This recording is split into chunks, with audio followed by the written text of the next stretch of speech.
మంచిది. యేసుక్రీస్తు పరిశుద్ధ నామమున కూడి వచ్చిన మీ అందరికీ వందనాలు. అందరికీ వందనాలు. మరి కొద్ది నిమిషాలు మనం దేవుని యొక్క వాక్యాన్ని విందాం. బైబిల్ గ్రంథంలో నుంచి రూతు గ్రంథము 1వ అధ్యాయము 18వ వాక్య భాగాన్ని చదువుకుందాం. తనతో కూడా వచ్చుటకు ఆమెకు మనసు కుదిరినదని నయోమి తెలుసుకొనినప్పుడు అందును గూర్చి ఆమెతో మాట్లాడుట మానెను గనుక వారిద్దరు బెత్లెహేమునకు వచ్చు వరకు ప్రయాణము చేసిరి. ప్రేమ కలిగిన తండ్రి, పరిశుద్ధుడైన దేవా, నీ పరిశుద్ధ నామానికి వందనాలు స్తోత్రాలు చెల్లిస్తూ మరొకసారి ప్రభువా నీ సన్నిధానంలో ఉండే కృపను మాకు అనుగ్రహించినందుకు వందనాలు చెల్లిస్తున్నాం. కూడి వచ్చిన బిడ్డలందరినీ కూడా నీ స్వాధీనంలో ఉంచుకోమని ప్రార్థిస్తున్నాం. ప్రభువా, ఈ సమయంలోనైనా చదవబడిన వాక్య భాగంలో ధ్యానిస్తూ ఉండగా అనుకునే ఆత్మచేత అభిషేకించి మా అందరితో ప్రభువా మీరు మాట్లాడండి. మమ్మల్ని బలపరచమని యేసుక్రీస్తు నామమున ప్రార్థించి అడిగి వేడుకొనుచున్నాము తండ్రి, ఆమేన్. ప్రియమైన దేవుని బిడ్డలారా, యూదా బెత్లెహేము దేశములో నయోమి కుటుంబం నివాసము చేస్తుంది. ఆ దేశంలో కరువు వచ్చినందువల్ల ఆ కుటుంబం అంతా కూడా బయలుదేరి మోయాబు దేశమునకు వచ్చారు. అయితే మోయాబు దేశమునకు వచ్చినప్పుడు మోయాబు దేశంలో అన్నీ ఉన్నాయి, కానీ దేవుని కాపుదల లేదు. చాలామంది అనుకుంటారు నేను ఎక్కడే ఉన్నా సరే బ్రతకొచ్చు అనుకుంటారు. కానీ దేవుని వాక్యం సెలవిస్తుంది, మానవుడు రొట్టె వల్ల మాత్రమే కాదు, కానీ దేవుని నోటి నుంచి వచ్చే ప్రతి మాట వల్ల బ్రతుకుతాడని దేవుని వాక్యం సెలవిస్తుంది. కాబట్టి ప్రియమైన దేవుని బిడ్డలు, మనం ఎక్కడ పడితే అక్కడ పరిగెత్తకూడదు. దేవుని కాపుదల ఎక్కడ ఉంటుంది? కొన్ని సందర్భాలలో మనకు పరిస్థితులు ప్రతికూలంగా ఉండవచ్చు, అయినప్పటికీ కూడా దేవుని కాపుదల ఉన్న చోట మనం నిలిచి ఉండగలిగితే కనుక దేవుని యొక్క క్షేమాన్ని మనం చూడగలుగుతాం. ఆమేన్, హల్లెలూయా. అయితే అలాంటి పరిస్థితుల్లో సమస్తాన్ని కోల్పోయింది నయోమి. భర్త చనిపోయాడు, కుమారులు చనిపోయారు. 2 కోడళ్లతో మరలా యూదా బెత్లెహేము దేశమునకు బయలుదేరి వస్తుంది. వస్తున్న మార్గములో బయలుదేరినప్పుడు నయోమి అంది కోడళ్లతో, అమ్మా మీరు తిరిగి మీ తల్లిదండ్రుల ఇంటికి వెళ్ళండి. మీరు యవ్వన కాలంలో ఉన్నారు కాబట్టి వెళ్ళి మరొక పెళ్లి చేసుకునే అవకాశం ఉంది కాబట్టి వెళ్ళిపోమనగానే పెద్ద కోడలైన ఓర్ప అత్తగారిని ముద్దు పెట్టుకుని వెళ్ళిపోయింది. రూతు ఆమెతో ఒక తీర్మానము చేసుకుంది, నీ దేవుడే నా దేవుడైన తర్వాత, నీ జనమే నా జనమైన తర్వాత నీవెక్కడ నివాసము చేస్తే అక్కడే నేను నివసిస్తాను. నిన్ను ఎక్కడ పాతి పెడితే గనక అక్కడ కూడా నన్ను అక్కడే పాతి పెట్టాలంటే నీతోనే చనిపోతానని ఆమెతో ప్రయాణము చేస్తూ బెత్లెహేము దేశము వరకు చివరి వరకు ప్రయాణము చేసింది. ఆమేన్, హల్లెలూయా. అయితే ఇప్పుడు మనం రూతుని అడిగితే గనక, ఎందుకమ్మ నయోమిని వెంబడిస్తే గనక నయోమి వల్ల నీకు ఎటువంటి ఉపయోగం లేదు కదా, ఆమె వృద్ధాప్యంలో ఉంది, ఆమె వల్ల నీకు ఎటువంటి ఉపయోగం లేదు, ఆమె వల్ల నీకేదైనా ఒకవేళ ఆస్తిపాస్తులు వస్తాయంటే ఆమె కూడా ఏమీ లేవు, ఆమెను ఎందుకు వెంబడిస్తున్నావు అని అడిగితే గనక ఆమె చెబుతున్న మాట ఒకటి, నా ఆత్మీయతను వదులుకోలేక, నా నిజ దేవుణ్ణి వదులుకోలేక, సృష్టికర్తను పరిచయం చేసిన నా ఆత్మీయ తల్లిని నేను వదులుకోలేకని అత్తగారితో చివరి వరకు ప్రయాణం చేసింది. ఆమేన్, హల్లెలూయా. అయితే మన ఆత్మీయమైన ప్రయాణంలో చివరి వరకు మనం ప్రయాణము చేయాలంటే కనుక గత వారంలో కొన్ని విషయాలు మనం నేర్చుకున్నాం. మొట్టమొదటిగా ఏంటి? మన హృదయం అంటే దేవుని సన్నిధి గుర్తు రాగానే, లేకపోతే దైవజనుడు కనపడగానే నీ హృదయం సంతోషంగా ఉండాలి. ఎవరి హృదయం అయితే సంతోషంగా ఉంటుందో వారు ఆత్మీయమైన ప్రయాణంలో చివరి వరకు ప్రయాణం చేయగలుగుతారు. ఆమేన్, హల్లెలూయా. ఆ విషయాన్ని మనం ప్రస్తావన చేస్తూ మోషే అహరోనుల గురించి మనము ధ్యానించాం. అయితే మరొక విషయాన్ని, వారి జీవితంలో నుంచి కొన్ని విషయాలు మనం ఈ రోజున నేర్చుకుంటూ మనం ముందుకు వెళదాం. చదవండి, మనకు ఆత్మీయమైన ప్రయాణంలో మనం ముందుకు వెళ్ళాలంటే కనుక మన హృదయం ఎప్పుడు కూడా సంతోషంగా ఉండాలి. ఇదిగో దేవుని సన్నిధి అనగానే, ఇదిగో ఈరోజు ఆదివారము, రేపు క్రిస్మస్ ఆరాధన, గత వారం అంతా కూడా ప్రతి వారం కూడా ప్రార్థనలు జరిగినాయి. అంటే దేవుని సన్నిధి గుర్తు రాగానే, దైవజనుడు నీకు ఎదురుపడగానే నీకేమి దైవజనుడు ద్వారా వచ్చే ఆశీర్వాదములు, దేవుని సన్నిధికి వెళితే వచ్చే ఆశీర్వాదములు నీ కళ్ళ ముందు కనపడితే కనుక నీ హృదయము సంతోషంగా ఉంటుంది. అప్పుడు నీవు చివరి వరకు దైవజనుడితో, చివరి వరకు ఆత్మీయమైన తల్లిదండ్రులతో, చివరి వరకు దేవునితో నువ్వు ప్రయాణము చేయగలుగుతావు. ఆమేన్, హల్లెలూయా. అయితే ఈరోజు మనకు మాట చదువుకుందాం. నిర్గమాకాండము 4వ అధ్యాయము 15వ వాక్య భాగమును చదువుకుందాం. నీవు అతనితో మాట్లాడి అతని నోటికి మాటలు అందించవలెను.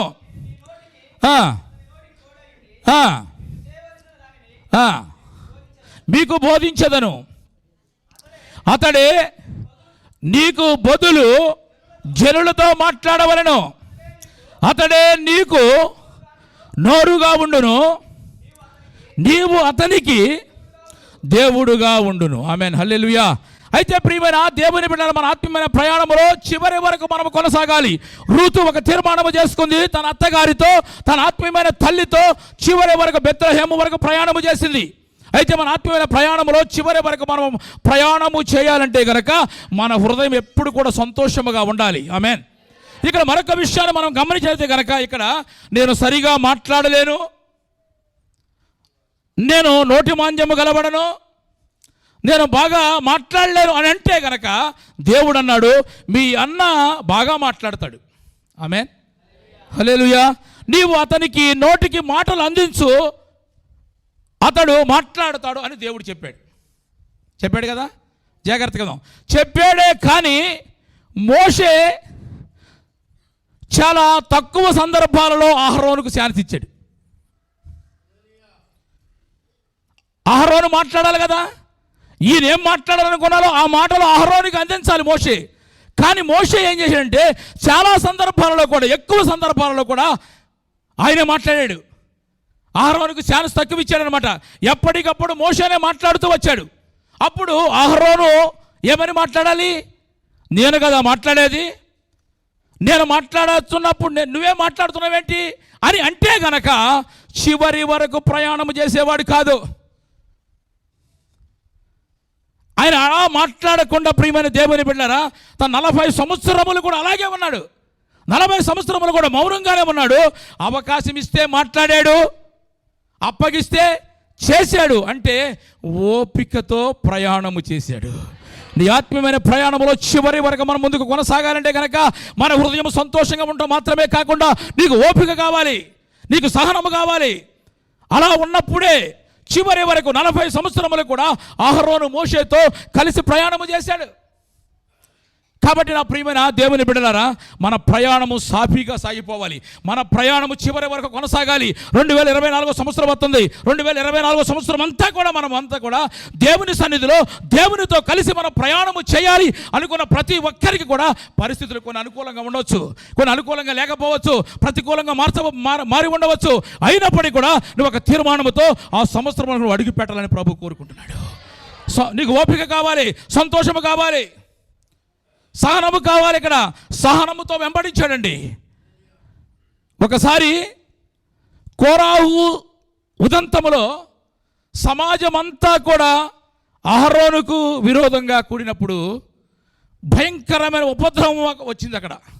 అలాంటి పరిస్థితుల్లో మోషే ఒక అరుపరిచాడు.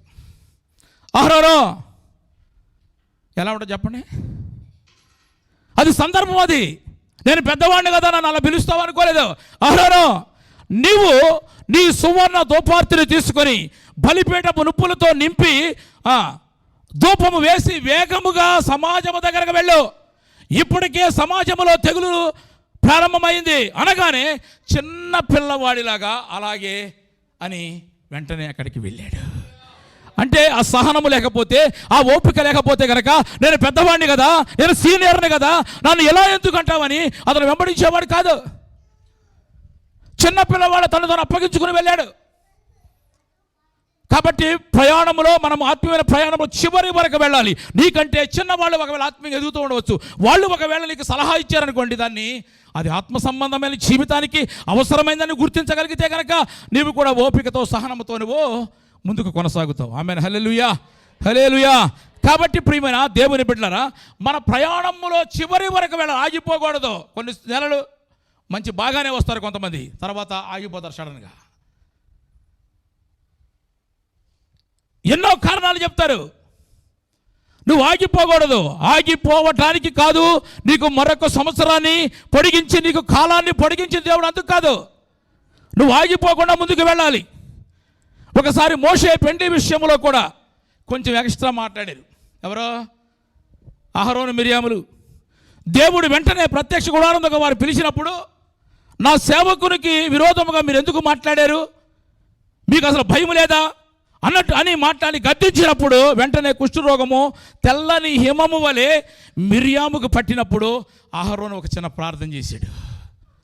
ఏమని ప్రార్థన చేశాడు చదవండి. సంఖ్యాకాండం 12:11. అహరోను, అయ్యో నా ప్రభువా, అహరోను అంటున్నాడు, అయ్యో నా ప్రభువా, మేము అయ్యో నా ప్రభువా, మేము అవివేకులము, పాపులమైన మేము చేసిన ఈ పాపమును మా మీద మోపవద్దు. చాలు. ఇక్కడ ఏమని ప్రార్థన చేస్తున్నాడు? నా ప్రభువా, మేము అవివేకులము. ఈ ప్రార్థన ఎవరికి చేశాడు? దేవునికి చేయలేదు. మోషేతో అంటున్నాడు, అయ్యో నా ప్రభువా, మేము అవివేకులము, నా ప్రభువా అని దేవుని దగ్గర పశ్చాత్తాపడినంతగా దైవజనుడు దగ్గర పశ్చాత్తాపడుతున్నాడు. దేవునికి స్తోత్రం చెప్పు. హల్లెలూయా. దేవుని దగ్గర పశ్చాత్తాపడినంతగా దైవజనుడు పశ్చాత్తాపడదు. అయ్యా నేను తప్పు చేశాను, మేము అవివేకులము, దయచేసి మమ్మల్ని క్షమించు అని. అంటే ఎంతగా ఓపిక ఉంది అహరోనుకు, ఎంతగా సహనము కలిగి ఉన్నాడు. అందుకు 40 సంవత్సరాల ఆత్మీయమైన ప్రయాణంలో కూడా అహరోను మోషేతో కలిసి ప్రయాణము చేశాడు.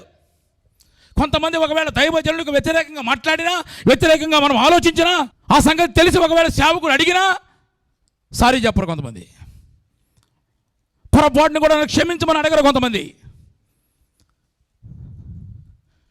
వాళ్ళు ప్రార్థన చేస్తూ ప్రభా ఇలా అయ్యింది, ప్రభా ఇలా అనుకోకుండా ఇలా చేశారు ప్రభా అని ప్రార్థనలో ఒకవేళ క్షమించు అంటే అది పాస్టర్ గారిని తృప్తి పడిపోవాలంతే.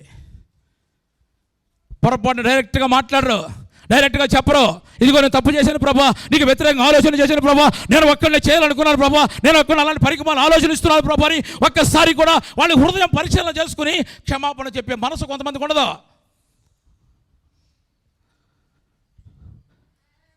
వాళ్ళు ప్రార్థనలో చేస్తే అది విని ఇక పాస్టర్ గారు ఏమనుకోవాలి, అమ్మయ్య.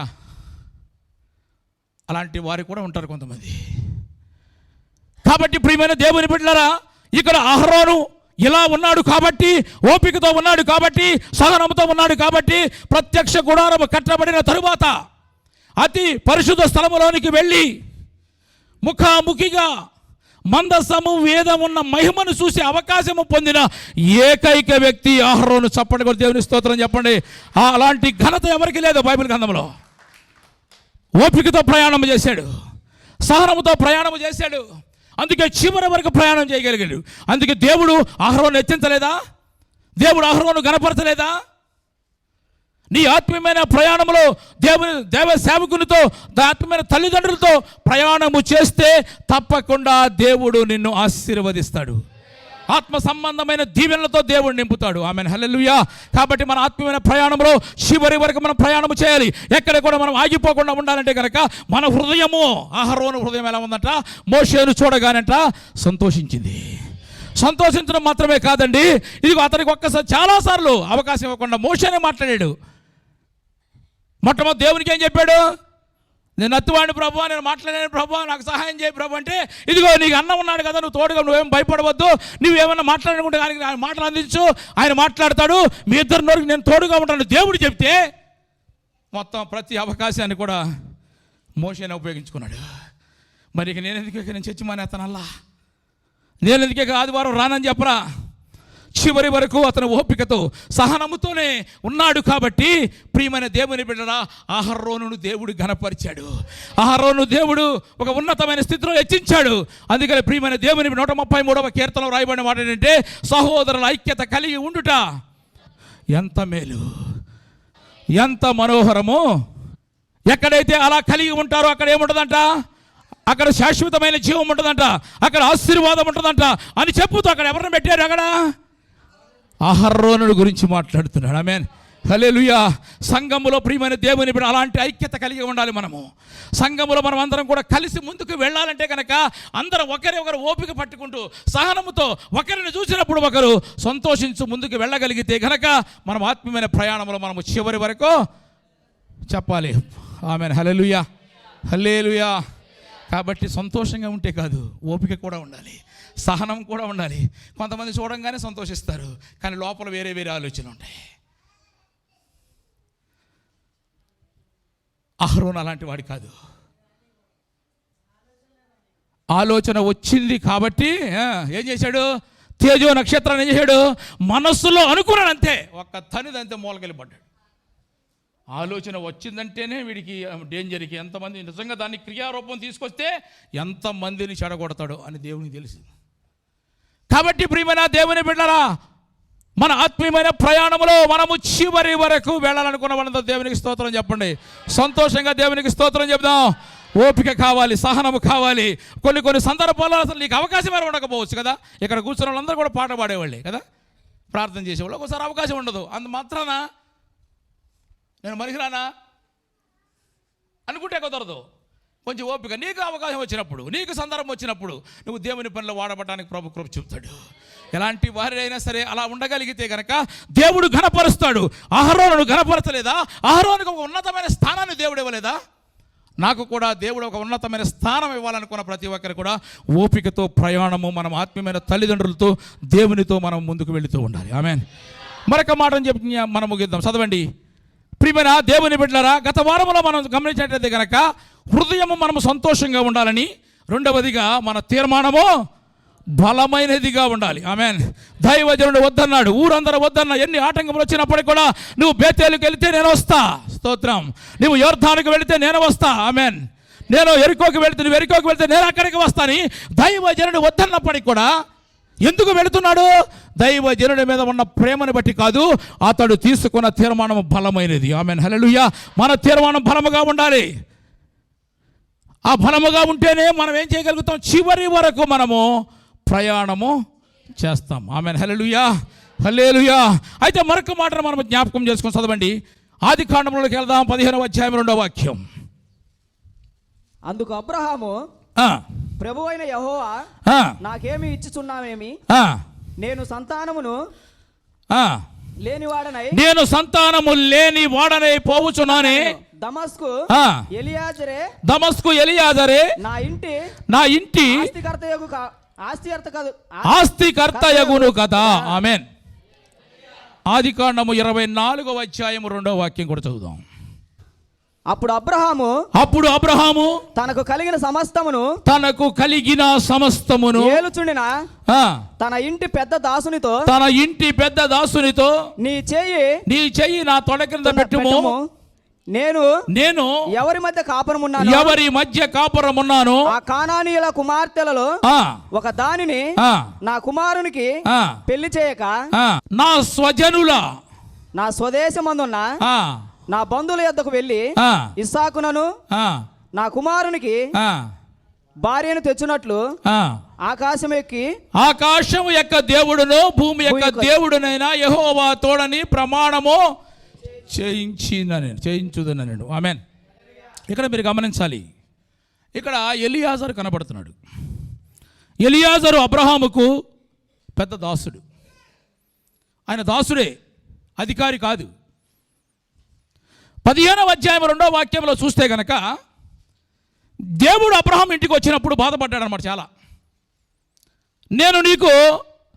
నువ్వేం భయపడవద్దు అబ్రహామా, నేను నీకు కేడెము, నీకు అత్యధికమైన బహుమానం ఇస్తాను అని దేవుడు మాట్లాడుతుంటే, అంటే అబ్రహాం చాలా బాధపడిపోయి ఏమని మాట్లాడుతున్నాడు? నువ్వు నాకేమి ఇస్తే ఉపయోగమయ్యా, నాకు సంతానం లేదు కదా, నా పెద్ద దాసుడే నా ఆస్తి అంతా కూడా వారసుడు అయిపోతున్నాడని బాధపడ్డాడు. అక్కడ 15వ అధ్యాయం 2వ వాక్యంలో. 24వ అధ్యాయం 2వ వాక్యంకి వచ్చేప్పటికి ఏమంటాడంటే, అబ్రహాము యొక్క కుమారుడు ఇస్సాకుకు పెండ్లి సంబంధం చూసే బాధ్యత ఆ దాసుడికి అప్పగించాడు. దేవునికి స్తోత్రం చెప్పాలి. హల్లెలూయా. కారణం ఏంటి ఆలోచించండి మీరు. ఈయన దాసుడు కదా, అంత ప్రాముఖ్యమైన వ్యక్తి కాదు ఇంట్లో. ఎందుకు ఆ బాధ్యతను అప్పగించాడంటే, ఇది అర్థం కావాలంటే ఒక మాట చెప్తా మీకు. ఇప్పుడు అబ్రహాముతో లోతు ప్రయాణమయ్యాడు. లోతు అబ్రహాము పిలిస్తే వచ్చాడా, సొంతంగా వచ్చాడా? చెప్పాలి. పిలిస్తే వచ్చాడా, సొంతంగా వచ్చాడా? అతను సొంతంగా వచ్చాడు. ఏదో అబ్రహాం బయలుదేరి వెళ్తున్నాడు, సేవకి వెళ్తున్నాడు, ఇక నేను కూడా వెళ్తే నాకనే దొరుకుతుంది అనుకుని వచ్చాడు. మొత్తానికి బయలుదేరి వచ్చాడు. వచ్చిన వ్యక్తి ఏ కారణము లేకుండానే అబ్రహాముని విడిచిపెట్టి వెళ్ళిపోయాడు. కారణం ఏమి లేదు అక్కడ. ఆస్తి పెరగడం వల్ల వెళ్ళిపోయాడా? వాళ్ళు కలిసి నివసించడానికి స్థలము లేకపోవడం వెళ్ళిపోయాడా? ఇవి ఏమీ కారణాలు కాదు. వెళ్ళిపోవటానికి ఒక కారణాన్ని ఎదుర్కొన్నాడు. వెళ్ళిపోవడానికి ఒక కారణాన్ని, సింపుల్ కారణం ఎదుర్కొన్నా అంతే. ఇదిగో నన్ను ఇంతవరకు ఈ స్థితికి నన్ను తీసుకొని వచ్చి ఈ పరిచర్యలో మమ్మల్ని నడిపిస్తున్నాడు కదా, లేకపోతే కనుక ఆత్మీయమైన జీవితం నన్ను బలపరుస్తున్నారు కదా ఈ ఆత్మీయమైన తల్లిదండ్రులు, వీరితో చివరి వరకు ప్రయాణము చేయాలనే ఆలోచన అతనికి లేదు. వెతికాడు. ఏదో సొంత డబ్బా కొట్టుకుందాం అనుకున్నాడు. సొంత ఆలోచనతో మొత్తానికి వెళ్ళిపోదాం అనుకున్నాడు. వెళ్ళిపోయాడు మొత్తానికి. అయితే ఇక్కడ ప్రియమైన దేవుని బిడ్డ, అబ్రహాము వృద్ధాప్యములో, అది లోతుదల మీరు గుర్తుపెట్టుకోండి, అబ్రహాము వృద్ధాప్యంలో ఇస్సాకుకు సంబంధము చూడవలసి వచ్చినప్పుడు ఆ బాధ్యత అసలు ఎవరికి అప్పగించాలి? దీన్ని బట్టి లోతుకు అప్పగించాలి. కుదురులేక అది పోగొట్టుకున్నాడు. స్తోత్రం. ఇప్పుడు ఎవరికి అప్పగించాడు? దాసుడికి అప్పగించాడు. ఆమేన్. హల్లెలూయా, హల్లెలూయా. ఈ ఎలియాజరు అబ్రహామునకు అంత కావలసిన వాడా? చెప్పండి. అంత ముఖ్యమైన వ్యక్తి. ఈ ఎలియాజరు ఒక పనివాడు. అది కూడా అతడు దమస్కు వాడు. మళ్ళీ ప్రారంభము నుంచి కూడా అబ్రహాం యొక్క హృదయములో ఉన్నవాడు కాదు ఎలియాజరు. అందుకే దేవుడు అబ్రహాము దగ్గరికి వచ్చినప్పుడు అబ్రహాము బాధపడిన విషయం అదే, నీవెన్ని నాకు ఇస్తే ఏం ప్రయోజనమయ్యా, ఇదిగో ఈ దమస్కు వాడైనా ఎలియాజరుకే నా ఆస్తులన్నీ కూడా వెళ్ళిపోయేటట్లే ఉన్నాయని బాధపడ్డాడు. అంటే దమస్కు వాడు, దాసుడు, పనిచేసేవాడు, హక్కుదారుడు అవటము అబ్రహామునకు సంతోషము కలిగించలేదు. అదే ఒకవేళ లోతుకైతే రక్త సంబంధి కదా, ఆ సంతోషం ఉండేదే. అయితే అంటే అబ్రహాం యొక్క హృదయంలో ఎలియాజరు యొక్క స్థానం ఎంతో మనకు అర్థమైపోతుంది ఇప్పుడు. అయితే ఇలాంటి పనివాడిని పిలిచి అబ్రహాము ఏమంటున్నాడు? మరలా చదవండి, 24:2లోకి వెళ్దాం. అప్పుడు అబ్రహాము తనకు కలిగిన సమస్తమును ఏలుచుండిన తన ఇంటి పెద్ద దాసునితో, నీ చెయ్యి నా తొడ క్రింద పెట్టుము. చాలు. అబ్రహాము మంచం మీద పడుకొని అంటాడు, నాకు ప్రమాణము చేయరా. ఎవరితో అంటున్నాడు? ఎలియాజరుతో. నాతో ప్రమాణం చేయరా. నీకంటే నమ్మదగిన వాడు ఎవరు కూడా లేరు. స్తోత్రం చెప్పు. ఒక దాసుడితో మాట్లాడుతున్నాడు. నా కొడుక్కి మంచి సంబంధం చూసుకురావాల్సింది నీదే బాధ్యత. అది కూడా ఎలా ఉండాలి తెలుసా? వచ్చే ఆమె ఎలా ఉండాలి తెలుసా? ఆమె నువ్వు రమ్మనగానే నీతో రావాలి, లేకపోతే పక్కన పెట్టేయి. స్తోత్రం.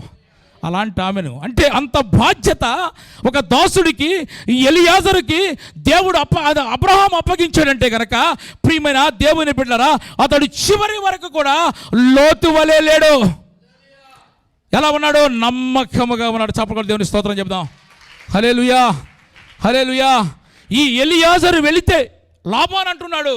చదవండి ఇప్పుడు ఆదికాండంలోనికి వెళ్దాం. 24వ అధ్యాయము 31వ వాక్య భాగాన్ని చదువుకుందాం. లాబాను యెహోవా వలన ఆశీర్వదింపబడిన వాడా. లాబాన్ అంటున్నాడు, చూడగానే యెహోవా చేత ఆశీర్వదించబడిన వాడా, లోపలికి రమ్ము. నీవు బయట ఎందుకు నిలబడుతున్నావు? దేవునికి స్తోత్రం చెప్పు. ఇప్పుడు ఆ దాసుడైన ఎలియాజరు ఇప్పుడు ఏమయ్యాడైనా? యెహోవా చేత ఆశీర్వదించబడిన వాడు. చప్పటి కూడా దేవుని స్తోత్రం చెప్పు. ఒక కారణమే, నమ్మకమైన వాడు. నమ్మకంగా వెంబడించాలి ఒక దైవజనుడు. నువ్వు నీ మనసులో నువ్వు అనేకమైన ఆలోచనలు పెట్టుకుంటే నువ్వేం చేస్తావు? నష్టపోయేది ఎవరు? నమ్మకం కావాలి, ఓపిక కావాలి, నీ తీర్మానం బలమైనదిగా ఉండాలి. ఇస్సాకుకు సంబంధము చూసే స్థాయికి ఎదిగిపోయాడు ఎలియాజరు. ఆమేన్. హల్లెలూయా. అబ్రహాము అతన్ని నమ్ముకున్నాడు. ఇప్పుడు అతని మీద ఆధారపడిపోయాడు. ఇన్ని సంవత్సరం అయిన తర్వాత కూడా ఎలియాజరు పరిశుద్ధాత్మకు సాదృశ్యంగా మనం మాట్లాడుకుంటున్నాము అంటే గనక ప్రియమైన దేవుని బిడ్డల కారణం ఒకటండి, నమ్మకంగా వెంబడించాడు. నమ్మకం కావాలి. ఇగో నా ఆత్మీయమైన తల్లిదండ్రులు నాకేం అన్యాయం చేయరు, నా దేవుడు నన్ను అన్యాయం చేయడు, నాకు ఇచ్చే స్థానాన్ని దేవుడు ఇస్తాడు అని వాళ్ళకి మనసులో ఉండాలి. లేకుండా ఏదో కారణం వెతుక్కుని మొత్తానికి కొంతమందిని ఏదో ఒక రకంగా ఆలోచన చెప్పేసి వీళ్ళు వాళ్ళకు ఆలోచన చెప్పేసి మనం ఇది చేద్దాం అనుకుంటే కనుక నష్టపోయేది ఎవరో? పోయినోడే, ఆలోచన చేసిన వాడే. అసలు ఎలియాజరు స్థానంలో ఉండవలసింది ఎవరు చెప్పండి? లోతు. ఆ బాధ్యతలన్నీ కూడా దగ్గరుండి పెళ్లి సంబంధం చూసి పెళ్లి చేయవలసిన ఆ బాధ్యత ఎవరిది? అసలుకి లోతుది. కానీ ఆ బాధ్యత అంతా కూడా ఎవరికి అప్పగించాడంటే అబ్రహాము ఎలియాజరుకు అప్పగించాడు. హల్లెలూయా. లోతు కుదురుగా ఉంటే కనుక అన్నీ అప్పగించేవాడే. కుదురులేక అన్నీ కోల్పోయాడు. నమ్మకముగా ఉండి ఎలియాజరు ఆ స్థానాన్ని సంపాదించుకున్నాడు. కాబట్టి నా ప్రియమైన దేవుని సంఘమా, నా ప్రియమైన దేవుని బిడ్డలారా, మనము చివరి వరకు సంఘములో, సంఘ సహవాసంలో దేవునితో, మనం ఆత్మీయమైన తల్లిదండ్రులతో మనం ప్రయాణము చేయాలి అంటే కనుక నీకు ఓపిక మాత్రమే కాదు, నీకు నమ్మకం కూడా ఉండాలి. నా దైవజనుడు లేకపోతే ఆత్మీయమైన తల్లిదండ్రులు లేకపోతే దేవుని యొక్క వాక్యం బోధిస్తున్నవారు నాకు అంతా మంచే చెబుతారు. నీకు అది లేకపోతే కనుక వెంబడించలేవు. అది లేక ఎంతవరకు వచ్చినప్పటి నుంచి సంపాదన ఎందుకు వెళ్ళిపోయాడు? ఏదో ప్లాన్ పెట్టుకున్నాడు, మొత్తానికి వెళ్ళిపోదాం, మొత్తానికి పో. నష్టపోయేది ఎవరో? పోయినోళ్ళే. అది ఎవరైనా కావచ్చు, అది సేవకుడే కావచ్చు, లేకపోతే విశ్వాసే కావచ్చు, ఎవరైనా కావచ్చండి. నువ్వు చక్కగా దగ్గర ఉండి చక్కగా పెళ్లి సంబంధం చూసి పెళ్లిలో ఆనందించవలసిన వ్యక్తివి నువ్వు.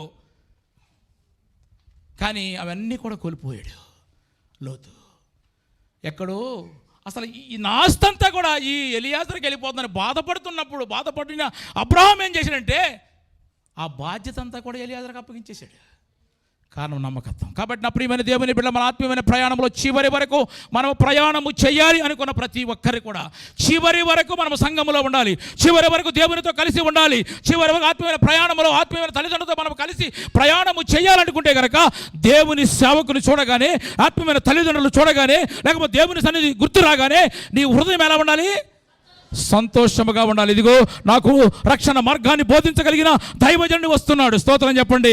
నన్ను హెచ్చరించగలిగిన దైవజనుడు వస్తున్నాడు, స్తోత్రం చెప్పండి అని నీ మనసులో అలా ఉంటే కనుక నువ్వు సాటికెళ్ళవు, ఎదురొస్తావు నువ్వు కూడా. ఆమేన్, హల్లెలూయా. రెండవదిగా నువ్వేం చేయాలంటే నీ ఓపిక ఉండాలి. నీకు ఓపిక లేకపోతే కనుక మనం ప్రయాణం చేయలేము. నీ తీర్మానం బలమైనదిగా ఉండాలి. వద్దు అన్నప్పటికీ కూడా నేను వస్తాను అని ఏలియాని వెంబడిస్తున్నాడంటే కనుక అతడు వాళ్ళ మీద ప్రేమతో, వీళ్ళ మీద ప్రేమతో, ఆయన బలవంతం చేసి వచ్చిన వ్యక్తి కాదు.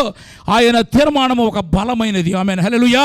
12 అరకల చేత పొలము దున్నుతున్న వ్యక్తి వెళ్ళి అమ్మగా నాన్నకు చెప్పొస్తానని వెళ్ళి ఏం చేశాడు? మొత్తం నాగలు నరికేసి ఎడ్లన్నీ కూడా వధించి వండి అందరికీ భోజనం పెట్టి వచ్చాడంటే కనుక ఎంత సమర్పణ కలిగి ఉన్నాడు, ఎంత బలమైన తీర్మానం కలిగి ఉన్నాడు. ఆ తీర్మానంలో బలము కావాలి, బలమైన తీర్మానం కలిగి ఉండాలి. చివరిగా నమ్మకత్వం అనేది చాలా ప్రాముఖ్యమైనది. ఇక్కడ నిలబడి నేను వాక్యం చెబుతున్నాను, లేకపోతే ఎవరైనా ఇక్కడ దైవజనులు మీకు ఉన్నారు కదా, మీ దైవజనులు లేకపోతే ఆత్మీయమైన తల్లిదండ్రులు ఎప్పుడైనా సరే మీకు నష్టము కలిగించే మాట కానీ సలహాలు కానీ చెప్పారా? చెప్పాలి. మీరు చెప్పట్లేదంటే ఎట్లుంటుంది? అది నాకు వినపడాలి. చెప్పారా లేదా? మరి అలాంటప్పుడు ఇంకెందుకు మీకు అనుమానం? ఎందుక ఏది చెప్పినా మా క్షేమం కొరకే, ఏది చెప్పినా మా ఆశీర్వాదముల కొరకే అని మీరు గుర్తించగలిగితే కనుక అప్పుడు నమ్మకం వస్తుంది మా మీద కదా. నా మాట కంటే పాస్టర్ గారి మాట చాలా నమ్మకం ఉంటుంది మీకు. ఆమేన్, హల్లెలూయా. అదే అందుకని రూతు వెళ్ళిపోతుంది నయోమిని వెంట. ఎవరు ప్రోత్సాహపరచలేదు, ఎవరు వెళ్ళమని చెప్పలేదు. నీ దేవుడే నా దేవుడే అయిన తర్వాత, నీ జనమే నా జనమైన తర్వాత నిన్ను నన్ను ఒక్కసాటే పాతి పెట్టాలి కానీ మరణము తప్ప ఏది కూడా మనల్ని వేరు చేయకూడదు పదా అని బెత్లెహేమునకు చివరి వరకు ప్రయాణం చేసింది. ఆమేన్, హల్లెలూయా. మనము కూడా చివరి వరకు ప్రయాణం చేయాలి. ఆగిపోతే కనుక నరకానికి. ఆగిపోతే కనుక నష్టపోయేది మనమే. మన హృదయం ఎప్పుడు కూడా సంతోషంగా ఉంటూ, మనం ఎప్పుడు కూడా ఓపికతో మనము బలమైన తీర్మానము కలిగి నమ్మకముగా మనము వెంబడించగలిగితే కనుక మన ప్రయాణము కూడా సాఫీగా సంతోషంగా మనము చివరి వరకు ప్రయాణం చేయగలుగుతాం. అట్టి కృప దేవుడు మనందరికీ అనుగ్రహించునుగాక. ఆమేన్. తల్ల వంచండి, ప్రార్థన చేసుకుందాం.